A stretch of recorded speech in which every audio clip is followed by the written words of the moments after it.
Good morning, good afternoon, good evening from wherever you're watching this in the globe. If you are new to my channel, welcome and thank you for clicking. Returnees too, welcome and thank you. Today, as I said, we're going to be doing our apron. First of all, I'm going to walk you through certain things or how I get my garments ready before I go to the machine after it's all cut with the pattern. Okay, and I went ahead and did a couple of things, as I always say, just to save time. I did the pockets already, but I'm still gonna walk you through with the black fabric so you can see what I did. Okay, so the pockets are all done already. As you follow your layout and the pieces that the pattern suggests for you to cut, before I take all my pattern pieces off the fabric, I go all over to make sure none of them is saying stitch a quarter or half an inch, though all the seam allowances are 5/8, but some areas and some patterns they might suggest so half an inch here or a quarter here. So before I take the pattern pieces off my material, I go all over the pattern to know, okay, if I had to stitch 5/8, a quarter, or half an inch.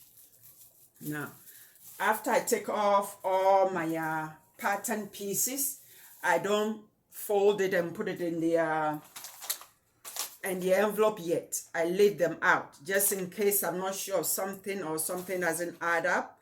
Then I go back to the pieces and recheck again. Okay, so that's how I sew this. The strips for the shoulder, the neck, and then the strips for the waist is all done also. So okay, so then I fold them in half because it's long, and then I put them on the side. Okay, so I take all the pieces out. There we go. And I believe you mark all your notches. Okay, as I said, so I put it on the side. And I hardly follow the instructions. Okay, I do it my own way because I've worked in the factories for so many years. When I was in school, I was working in Levi's and other factories. So my system as I work, I do it as when I was in a factory. Sometimes I follow and sometimes I don't, depending on the garment or the design of the garment. And also, when I go to the machine, I always take this with me and I put it beside me and then follow, do my own thing, or follow if there's a mix-up or if I'm not sure, then I look at it. Okay, I'm showing you all this because one of my subscribers wanted to understand after she cut her pieces what she should do step by step. So I'm walking you through the method that I use. Okay, so if you're not sure of the method that I'm using, you can follow the instructions step by step as a beginner, but this is how I work. Okay, so as I said, I went ahead and prepared all this ahead of time, and I believe you marked all your notches and you mark where the pockets are going to go on your apron. Okay, so I have all this ready. I'm going to go on the machine and then I'll walk you through step by step for us to finish our apron. I think we should be able to finish the apron today instead of going into the second series. It's simple, straightforward, and it's easy. Okay, so bear with me. Let me get ready and then I'll take you to my machine and then we'll continue from there. Thanks. Hold on. Okay, here we go. I'm gonna do the pocket and then show you. Okay, you follow the instructions. It says to sew from the bottom, leave a space at the bottom of the pocket. That's the top of the pocket. That's the top, and the bottom is rounded, so you leave a space so you can turn it the right side out.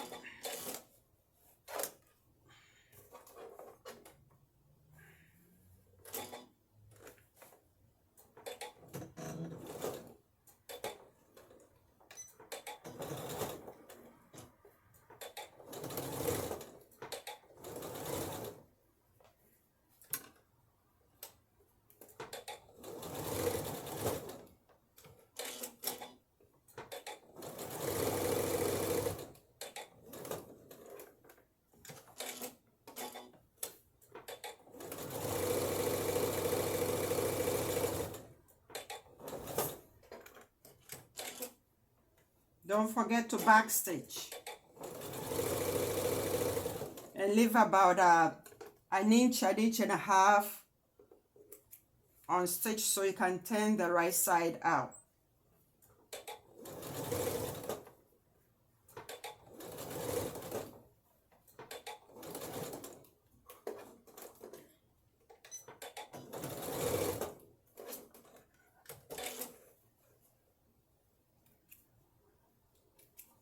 Now, the pattern didn't call for this, but I did it on my own way. I clip the corners on an angle so that when you turn it, it lies smooth and nice. And also around the bottom, see, I clip the corners. And then at the bottom, I notch all the bottom part. Oh, the pattern didn't ask for that, but I did it so that when I turn it, it will lie smooth and nice.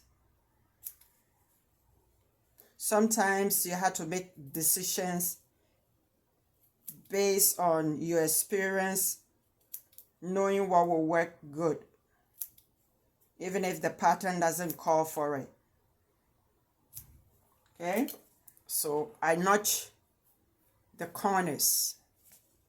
Okay, and then here's this space that I left, and then you turn the right side out through that space that you didn't stitch, and then you iron. Okay, so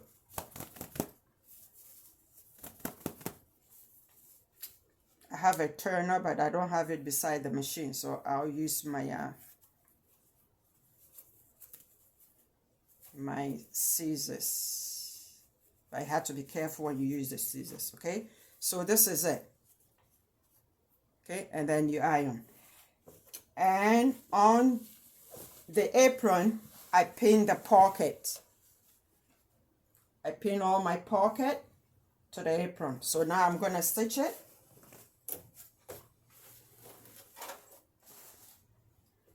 I'm looking at the time. Okay, I'm gonna stitch it, and you don't have to watch me stitch. So I'm gonna pause it and I'll be back.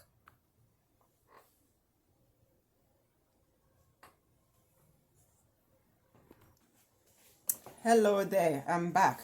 Okay, I did the pocket, both pocket.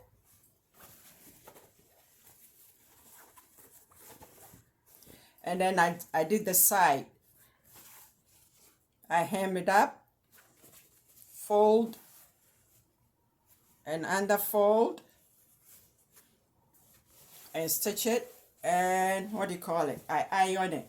And then I put the long stitch, 4.5. I put the long stitch to make my gathering. And then I'm gonna join the part that's supposed to be a contrast, but I use the same fabric. So that one is gonna go on. Okay, and then I'm gonna put the straps for the neck and then the waist. follow the instructions of your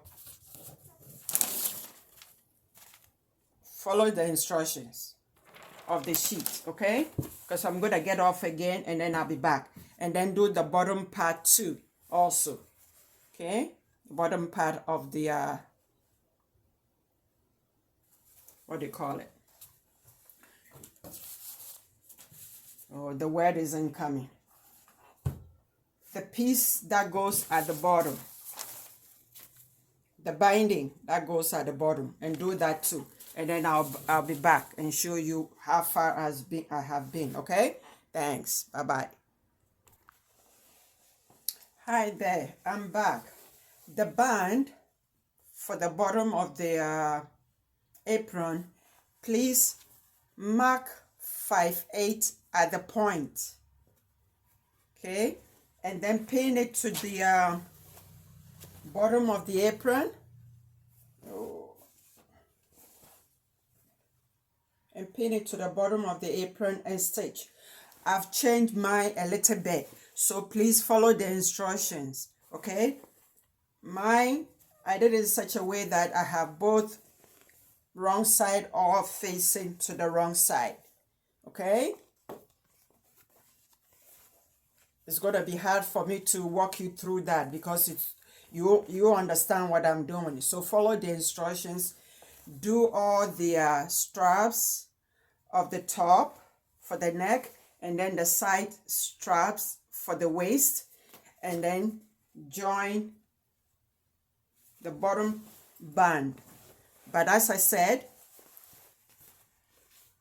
make a mark, and then at the V, clip it a bit before you start sewing, so then you can maneuver. This is when I said we needed to do the shapes. So if you have done the shapes, you'll be able to follow this easily, because this comes with the shapes that we did, the round shapes, the square shapes, the rectangle, the triangle, the zigzag, all works somehow with this, okay? So I'll be back. I'll finish that and I'll be back. And I believe you've been pressing along as you're sewing. You've been pressing. And then on this, the yoke at the top, if you see a bubble here, don't worry about it, okay? That is the top of our boobs, so it will cover our bust line. If it's straight, it won't sit on our body right, okay? So if you see a bubble there, in between the V, don't worry about it. That's for to fill in our boobs, okay? Thanks. I'll be back. Hello, folks. We finished our first challenge. I know this one I left you on your own for a lot because it's simple and I want you to get used to reading the instructions, following it, and doing it on your own. But when it comes to the dress, that one, as I said, is intermediate. So that one, I'll take you step by step and you see me on the machine doing it. Okay? So this is the end of the video for today. Thank you for watching. And please subscribe, leave comment, share, and hit the notification bell so that when I load up a video, you will get it. Thank you so much for watching. Bye-bye for now. Till the next video. We're going to start the dress. So please get everything together. And then I think the first video of it will be when I'm cutting the pieces. Okay? Thank you so much. Bye-bye.